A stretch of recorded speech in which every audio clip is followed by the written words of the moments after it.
So welcome to the 2012 D.W. Brooks Lecture. Good morning, my name is Joe Broder. I serve as the Associate Dean for Academic Affairs in the College of Ag and Environmental Sciences. Dean Scott Angle regrets not being here as he was required to give a deposition this morning in a matter of critical interest.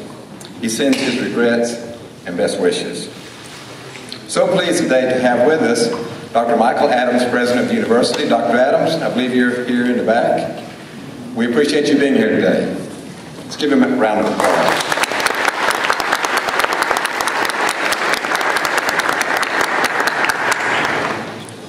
I am pleased and delighted to introduce today's lecture. First, let me say a few words about D.W. Brooks, for whom this lecture is named. D.W. Brooks was a fellow Georgian, educator, innovator, entrepreneur, and statesman.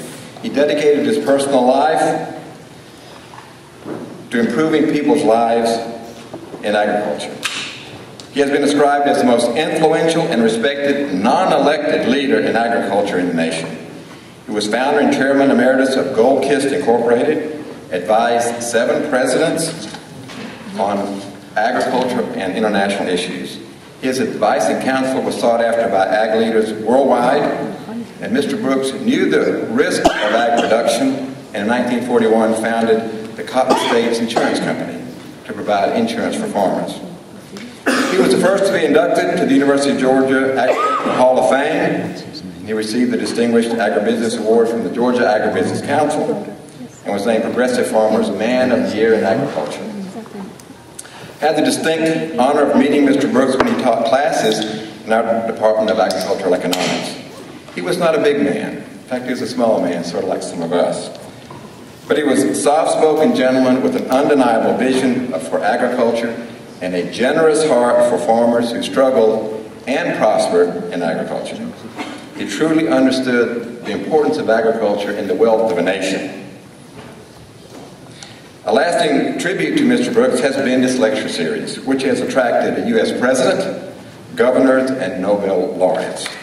So it's most fitting that we continue this tradition of inviting world leaders in agriculture to pay tribute and continue the legacy of D.W. Brooks.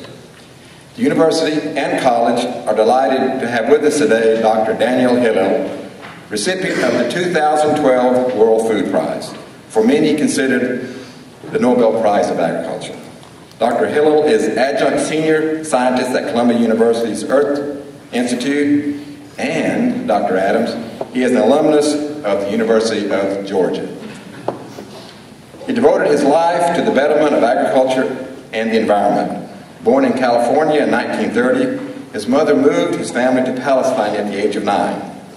He would return to the United States to attend high school and college, graduating with a bachelor's degree in agronomy from the University of Georgia in 1950. He went on to get his master's degree in soil science at Rutgers. After returning to Israel, he received his doctorate in soil physics from Hebrew University in Jerusalem. From there, he helped lay the groundwork for the country's remarkable ag development. Dr. Hillel's many contributions have been honored and recognized worldwide, leading up to his receiving the 2012 World Food Prize. I had the pleasure of having dinner with Dr. Hillel last night. I asked him, where did you get your inspiration for your remarkable contributions?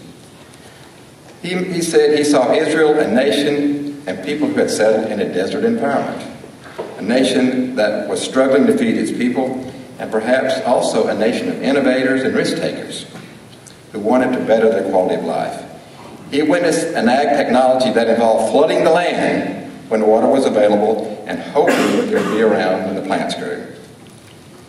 It was an ancient technology. Of course, in a desert climate, water is scarce, expensive, and evaporation is unrelenting. Ancient technology severely limited ag production and the quality of life. So this gave him the inspiration to develop the concept of what we call micro-irrigation that could save water, boost ag production while minimizing salination.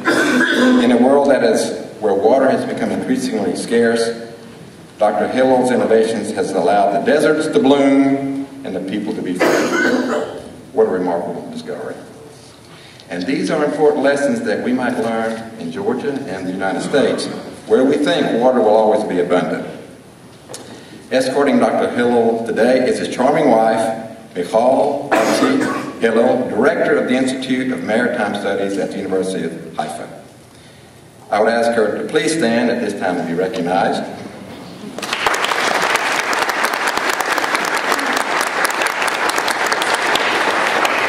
They say behind every successful man is often a more successful woman. Dr. Hartsey, we're delighted to have you today. So without further ado, it gives me great pleasure now to introduce Dr. Daniel Hillel to the podium.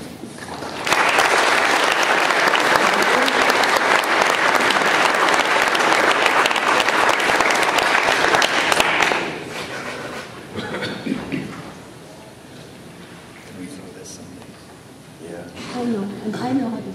You know how to do it.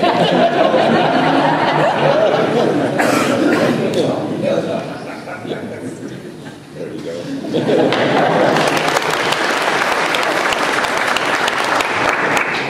Need I say any more? Thank you so much, Dr. Broder, and the deans, the authorities of the University of Georgia for inviting me. This is where I began. I'm making a full circle now. My mother was born in Augusta, Georgia, and although her family later migrated from Augusta, Georgia, all the way to Charleston, South Carolina, and where she grew up and attended and was the first graduate of the University of South Carolina as a co-ed graduate, first co-educational class there. And so that was an inspiration for me. And although the family then migrated far west to the state of California, and then after my father passed away when I was just a baby, a one-year-old infant, my mother decided to join her parents, who had in the meantime moved from Charleston, South Carolina, all the way to the Holy Land to live out their lives in that ancient land of the Bible. And so the family moved when I was just a baby, all the way, halfway around the world, to what was then a very primitive country, the land of, then called Palestine, which is the land of the Bible, and I grew up there. And at age 8, I was placed on a farm and in a pioneering kibbutz, which is a collective village, and I was given a spade and asked to direct the frothing waters to a series of furrows to water the tender saplings that were growing up against this background of this expanse of what seemed like a desert at the time. And that captivated me, absolutely captivated me, and it determined the course of my life and my career henceforth. So I stand before you as in a way, a native through my mother and my father of the south of Georgia. And I'm reminded of an apocryphal story about what happened when the children of Israel left the land of bondage in Egypt on their way to the promised land. And the Egyptian army was in hot pursuit, and they came upon a body of water, and the people were very confused because the Egyptian army, for the first but not the last time, was trying to encroach upon them and what to do. But the good Lord saw Moses' plight, and he bent down and said, "Don't worry, Moses, I will part the waters of the Reed Sea, and I will lead the children of Israel. And then when the Egyptian army comes, I'll close the waters." And that is exactly what happened, or so the Bible tells us. And after all this great excitement, the children of Israel found themselves at the edge of this great desert of Sinai. Nothing but snakes and scorpions there. And where to go from here? And so they turned to Moses and said, Moses, where do we go now? And Moses was very confused. But the good Lord saw his confusion and said, Moses, don't worry. I'll take you wherever you want to go.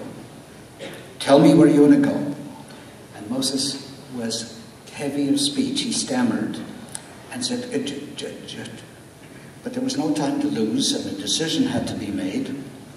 So the good Lord interrupted and said, Jerusalem, that is where I will take the children of Israel. But there is some of us believe that he might have wanted to say Georgia.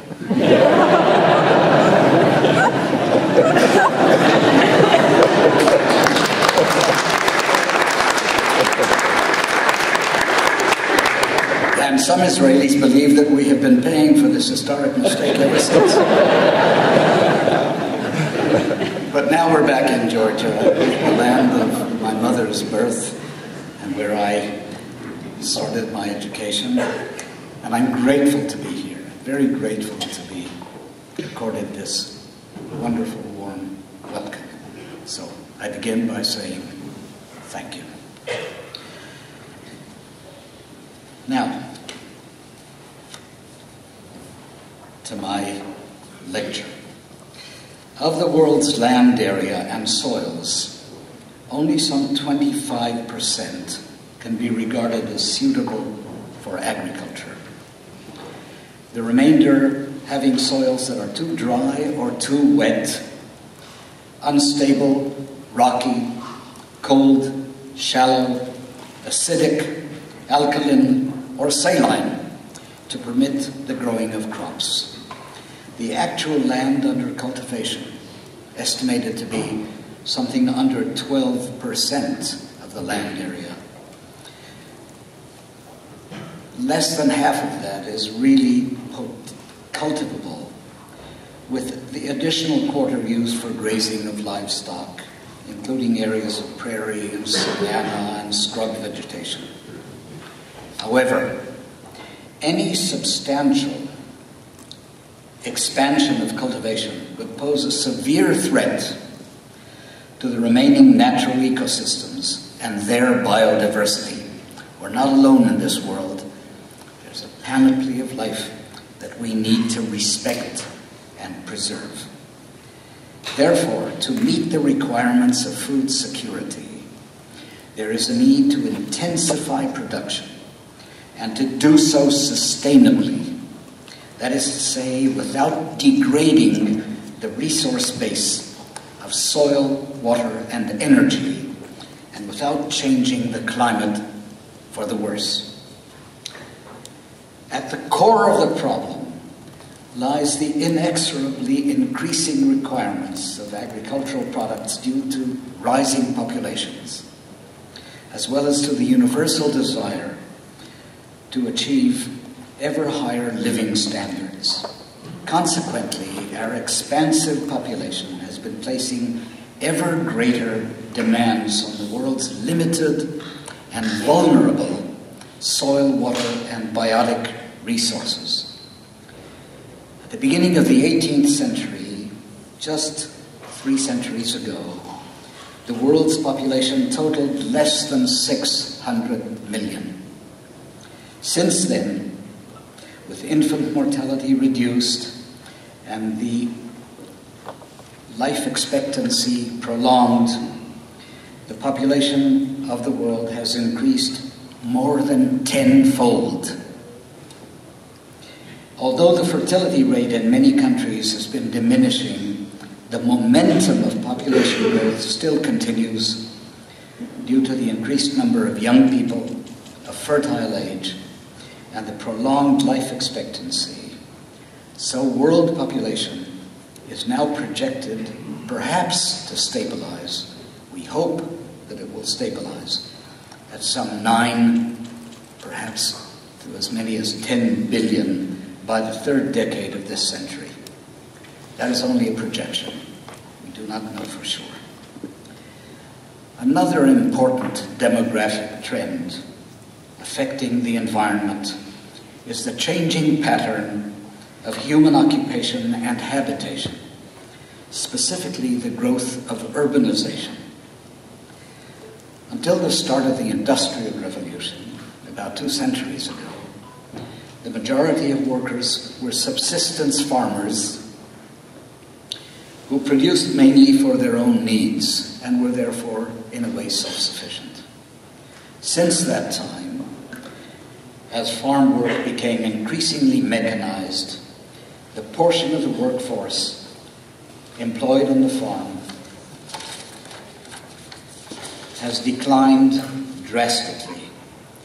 In some of the industrial countries, including the United States, Europe, and Japan, it has fallen below 3%. The vaunted productivity of modern agriculture has its problematic side, however.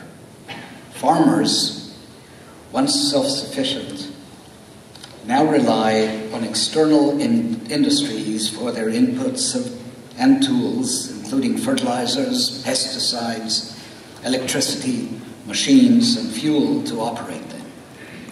The intensive production of marketable farm products has induced a growing dependency, requiring ever greater quantities of chemical and energy inputs to boost fertility and to control pests and diseases. Accumulating residues of these chemicals tend to contaminate the larger environment, to pollute groundwater, aquifers, and surface water bodies, streams and lakes, as well as to decimate wildlife and to threaten the health of domestic animals and humans. Large machines, operated conveniently and hence often used excessively, can cause direct damage to the soil, including compaction when the soils are wet, pulverization when the soils are dry, altogether leading to accelerated erosion, in addition to damage to aquifers by overpumping, depletion, and pollution. The enormous increase of labor efficiency resulting from the use of motorized machinery has been purchased at the cost of greatly increased consumption of energy and reliance on external, unstable, and increasingly expensive energy sources.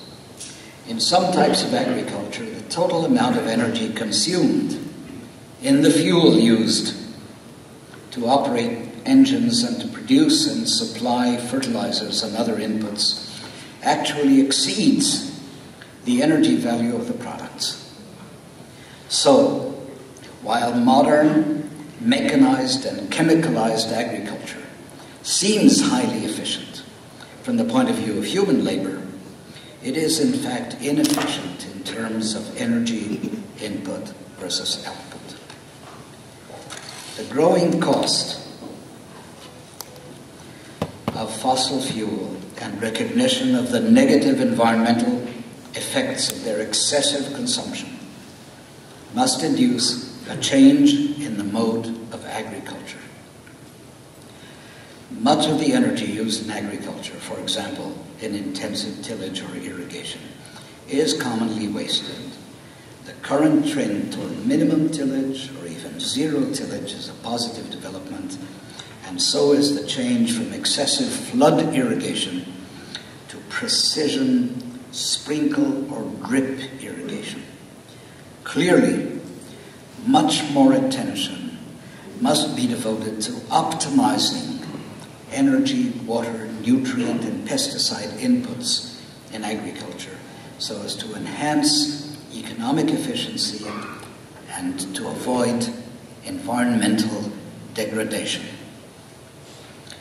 Agriculture, being the utilization of land, water, solar energy, and biota for human sustenance, is a fundamental aspect of our civilization, a upon which depends the quality of human life. If sustainable modes of soil and crop husbandry are further developed and more widely applied, agriculture should become less disruptive and more harmonious within the natural environment and its community of life. At the same time, land and water resources that had been degraded by past abuses should be withdrawn from further exploitation and rehabilitated.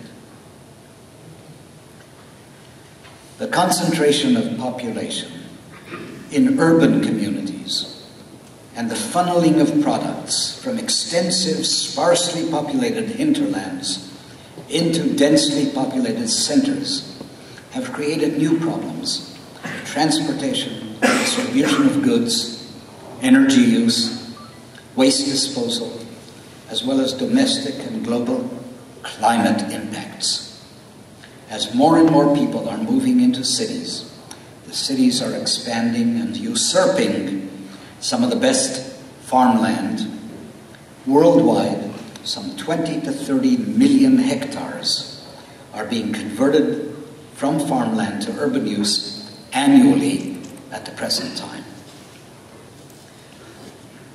The process of urbanization has its environmental consequences within each city as well as beyond it. Buildings and streets create impervious surfaces that generate a great volume of rainstorm runoff, which in turn carries pollutants, including oil leaks from automobiles and residues of various chemicals used in homes and in businesses. Since some of these pollutants are not filtered through the soil, they tend to persist in part and to drain into rivers and reservoirs and even into bays and the open sea. Forgive me for resupplying water. So the preponderance of asphalt, concrete, and glass, and the paucity of actively transpiring vegetation in cities result in the absorption and emission of heat. Consequently, cities tend to be warmer by several degrees on average than the open countryside, a phenomenon known as the urban heat island. At the same time, motorized traffic and industries in cities cause the emission of much smoke and smog, causing gases that affect the radiation balance as well as public health.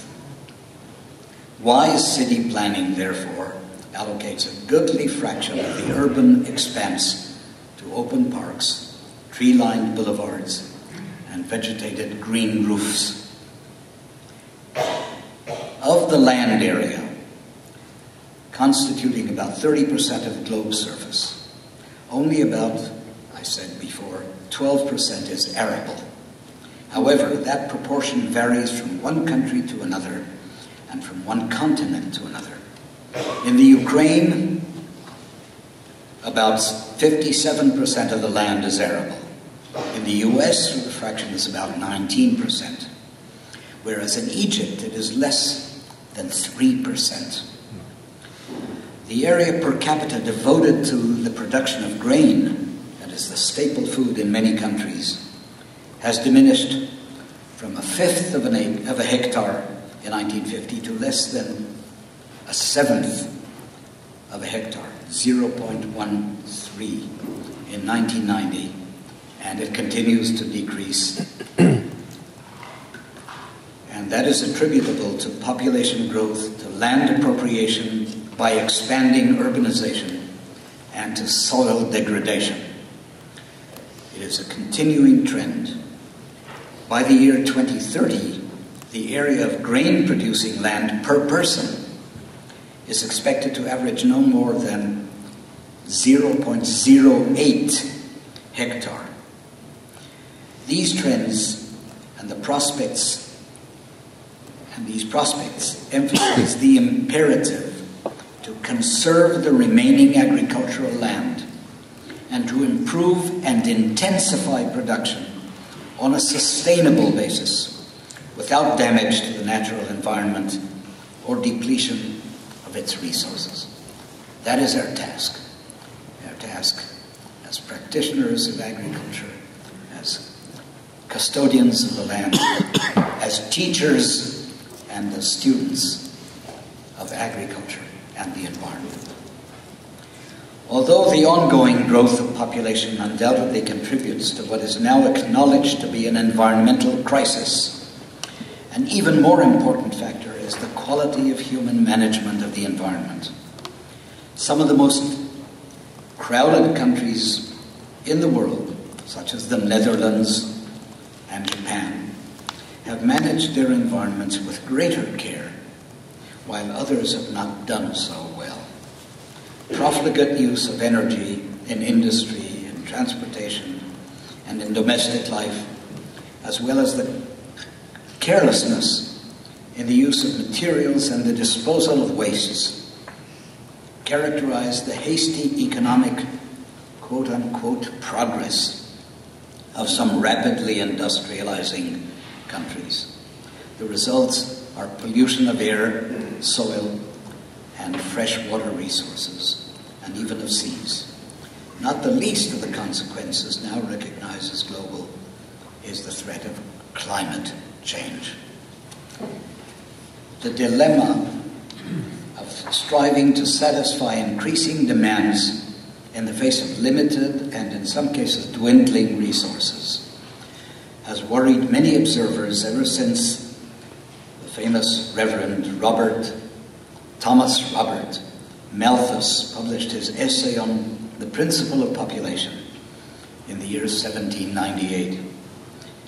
In it, he argued that population tends to increase faster than food supply, and that unless the increase is checked by moral restraint, it must inevitably lead to more war, famine, and disease.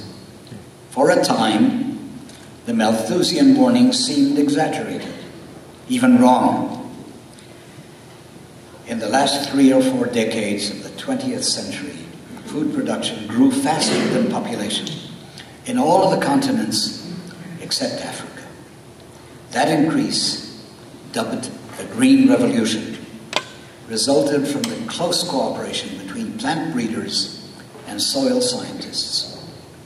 The plant breeders developed new varieties of grain crops, primarily wheat and rice, with higher yielding potential, which depended, however, on the optimal conditions of soil moisture and nutrients.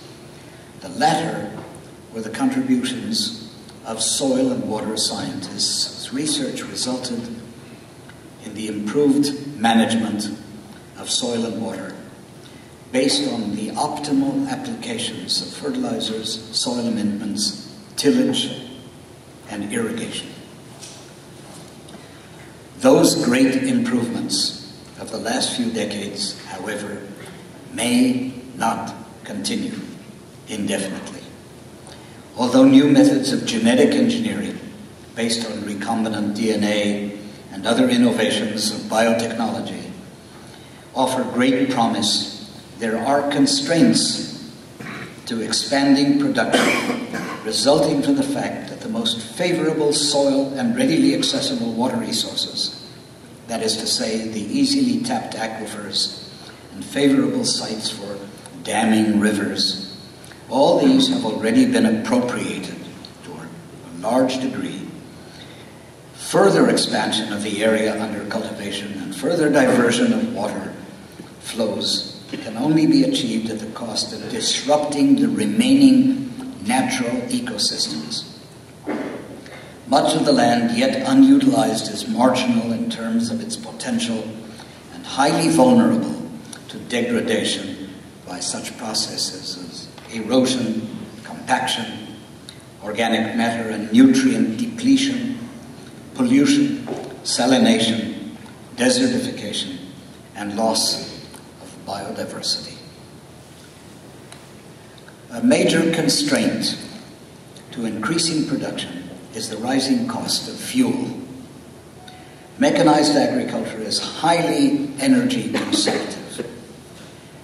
Its increase in output per man-hour of labor has been achieved at the expense of much greater dependence on fuel-driven mechanization.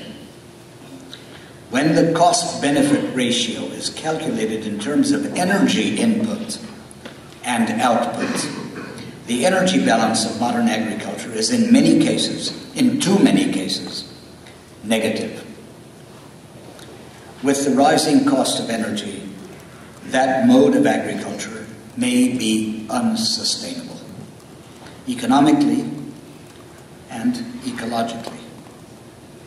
The profligate use of fuel in current industrialized societies has resulted in significant progressive increase in the concentration of radiatively active gases in the atmosphere that envelops the entire Earth, an effect that tends to raise the temperature and very possibly the frequency and severity of weather anomalies, such as we've been experiencing. Storms and droughts. And all that may diminish rather than enhance food security. Progressive global warming will also result in sea level rise, which may in turn cause waterlogging and inundation of currently productive coastal lands. The one continent that has not yet fully participated in the Green Revolution is Africa. In 1967, the annual grain production there averaged about 180 kilograms per person, an amount regarded as barely adequate to sustain a healthy life. 2 decades later, instead of increasing the average production, it has fallen to 120 kilograms per person, and it has hardly risen in the last few years. That dire situation is both cause and consequence of strife in a continent that is the original home of the human species. The problems of Africa are complex. Much of the continent is arid or semi-arid, with fragile soils that are extremely vulnerable to drought and to erosion. In the parts of the continent that are relatively humid, that is in the central tropics, the soils are highly weathered, leached of nutrients, and affected by aluminum toxicity. Over large areas, the deep-rooted vegetation that had recycled nutrients from lower layers of the soil and that had returned them to the surface zone, that has been cut and used for construction or burned for heating or cooking, and thus the soil has been deprived of its protective and self-restorative cover of deeply rooted vegetation, surface mulch, and organic residues. An effective method to restore soil fertility is the practice of agroforestry, by which crops and trees are grown together, fast-growing nitrogen-fixing, that is to say leguminous, trees and shrubs can be planted in parallel rows, preferably on the contour, with crops grown in between.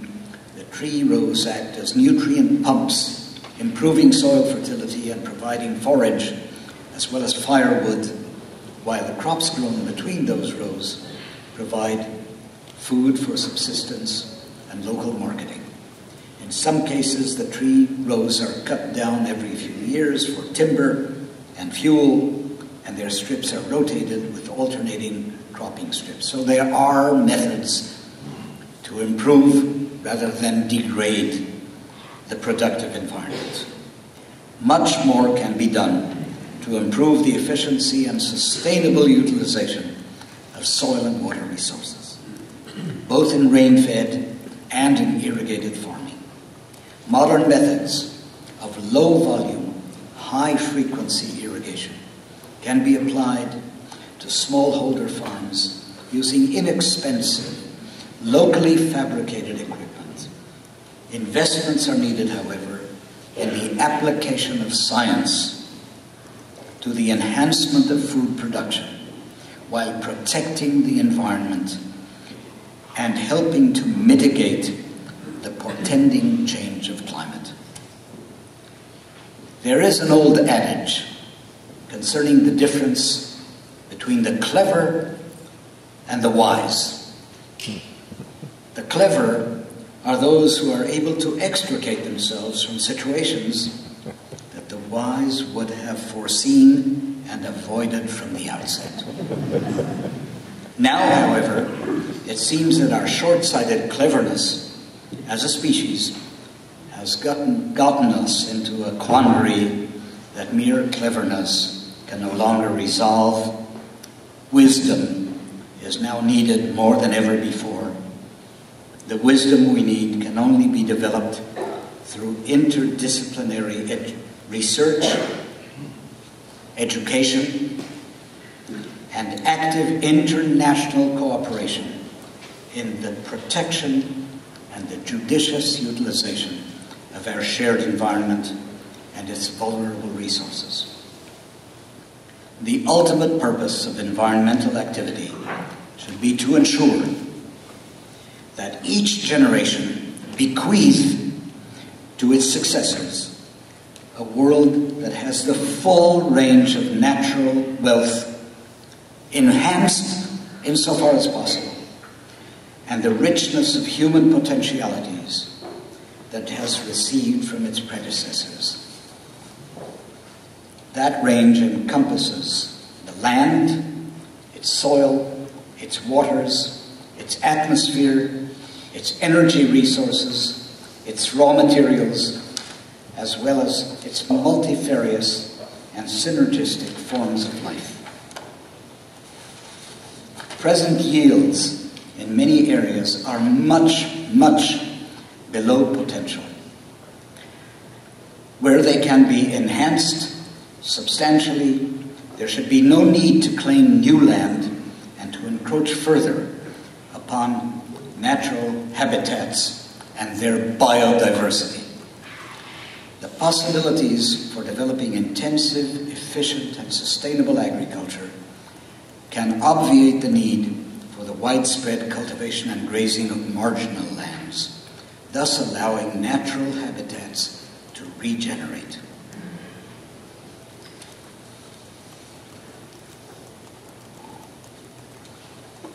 The principal challenge of our time is to achieve harmony between the responsibilities and the needs of developing and developed nations, between the needs of our generation and those of future generations, and between the human species as a whole and other species in the community of life on Earth. Ecology teaches us that each member of a community is defined not by its individual traits alone, but by the nature of its reciprocal relationships with other sharers of the same domain. The ancient tribal vision of the world is still deeply ingrained in us. Gradually, however, our vision has evolved, and our notion of kinship has extended to include first our community, our immediate clan or tribe, and then successively our village, our city, our country, our nation, and eventually all of humanity. And this expanded perception of kinship and allegiance must now transcend the bounds of the human species and extend to the totality and the mutuality of life on Earth. In the powerfully symbolic vision of Genesis 2:15, the Lord God placed the human earthling, Adam. Adam is merely the masculine form of Adama, meaning soil. So Adam means of the soil, earthling, literally. And Eve, Chava, means life or life giver. So together Adam and Eve implies soil and life. The good Lord placed them in the Garden of Eden to serve and preserve. The King James translation says to dress it and keep it. But the original Hebrew says to serve and preserve its living community. When Adam and Eve began to betray that responsibility by consuming in excess of need, they despoiled the Garden of Delight. And in so doing, they banished themselves, in effect, from its security and comfort. On a larger scale, the biosphere can be our collective Eden, if only we can serve and preserve the sustainability of its functions and of its living community now and into the future. And I want to show you this earth which we have in our hand, and we've set it on fire. It's our responsibility. I appeal especially to the young generation here. Go forth and save the earth. I rest my case.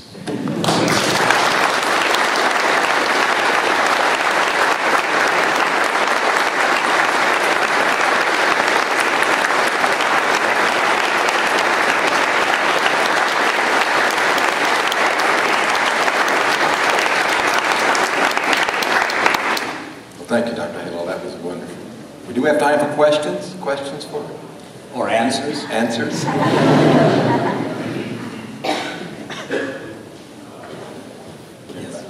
Well, with regards to you mentioned several problems, the conversion of agricultural land for other uses, I guess not necessarily most. There's a lot of problems you mentioned. Are there specific policies at federal, state level that you think people in this room wanted to help put the world, extinguish the fire you mentioned? Are there specific policies you think that should be addressed? This is an excellent question, and I can turn it around and say, this is what we need to do, and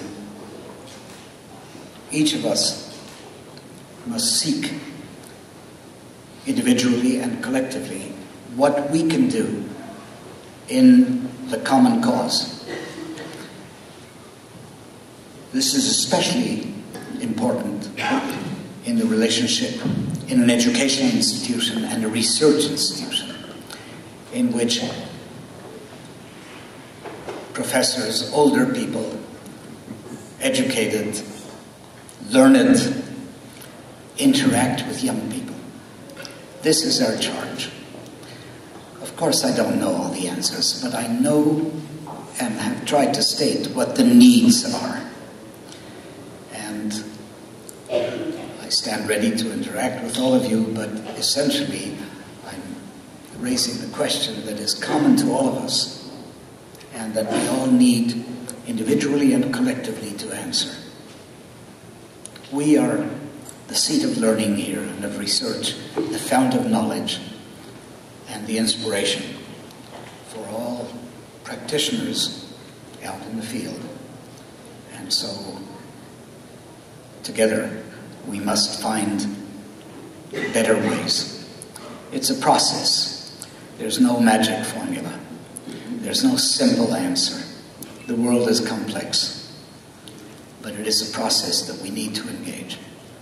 It's the best answer I can give you from the podium.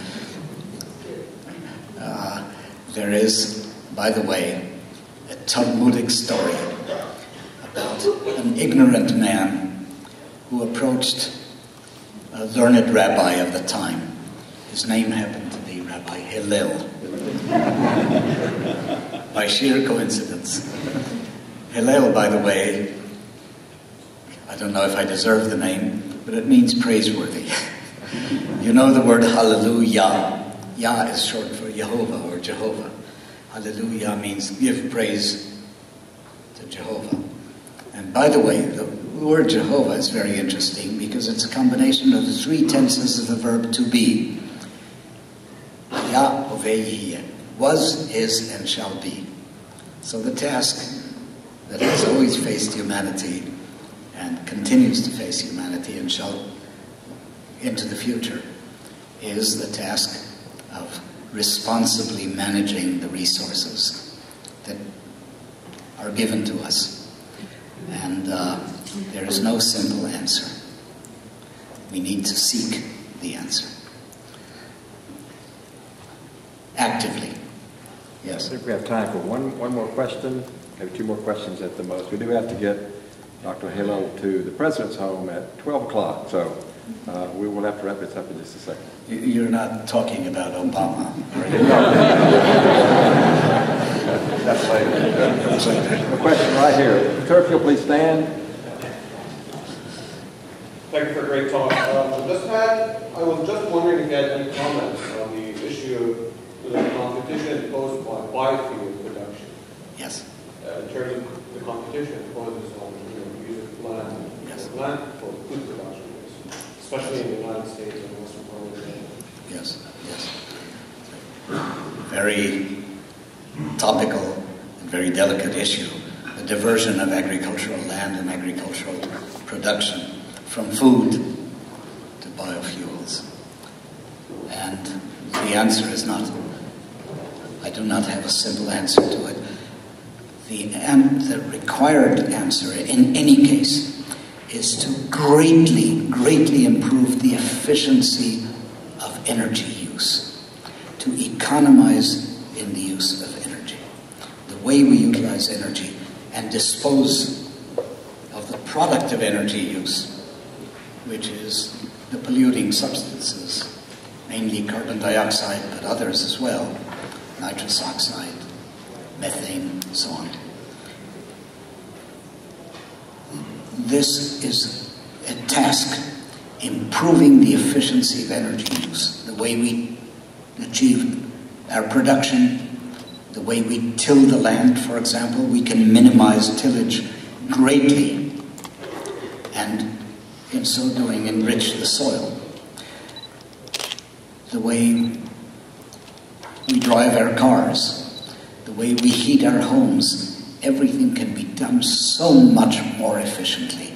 That's the simple way to go about it. Other ways, of course, are to use alternative, non-degradable, renewable energy resources, such as tidal and solar and geothermal and so on. That is the answer. It's a complex answer, not a simple answer. It's a task for industry, for agriculture, in all walks of life, for individuals, for families.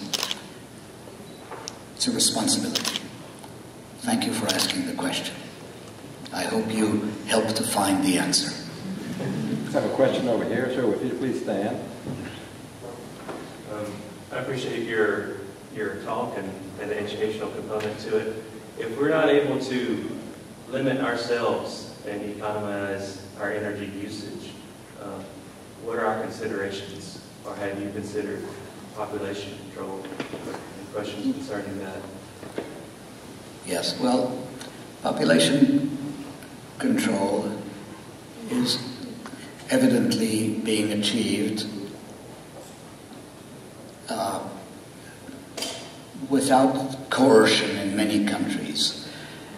It seems that the best, to borrow a phrase, the best contraceptive is an improved quality of life.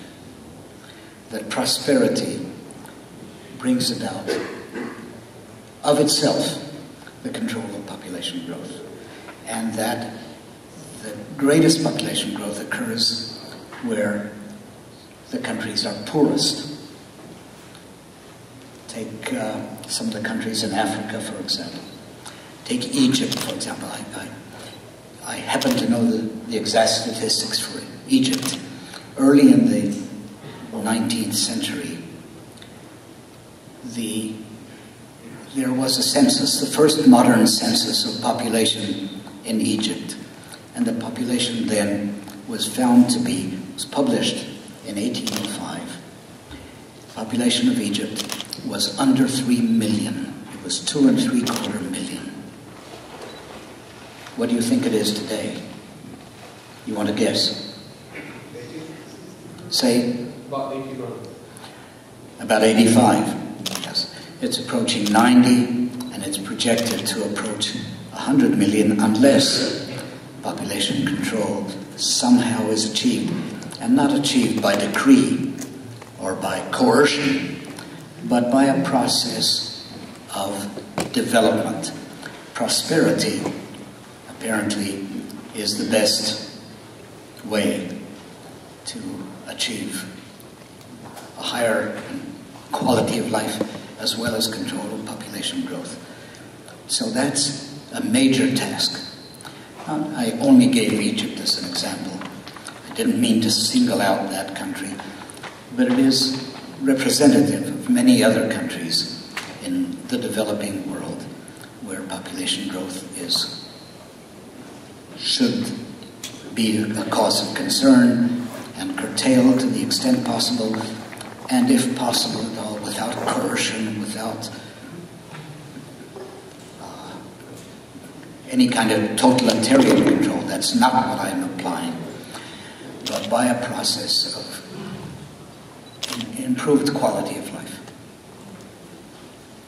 Dr. Hillel, we so appreciate you giving this presentation today. And on behalf of the college and university, we have a small token gift for you. And in here is a piece of clay pottery that was from Georgia clay.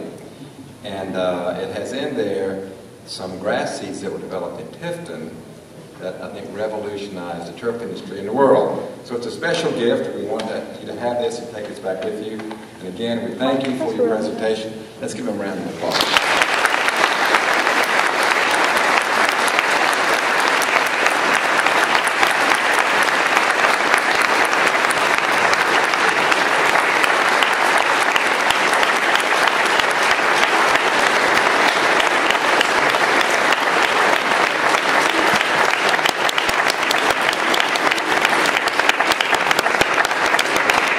With that, we do have to get our guests to the President's home. We thank you for coming and keep us in mind for next year's lecture.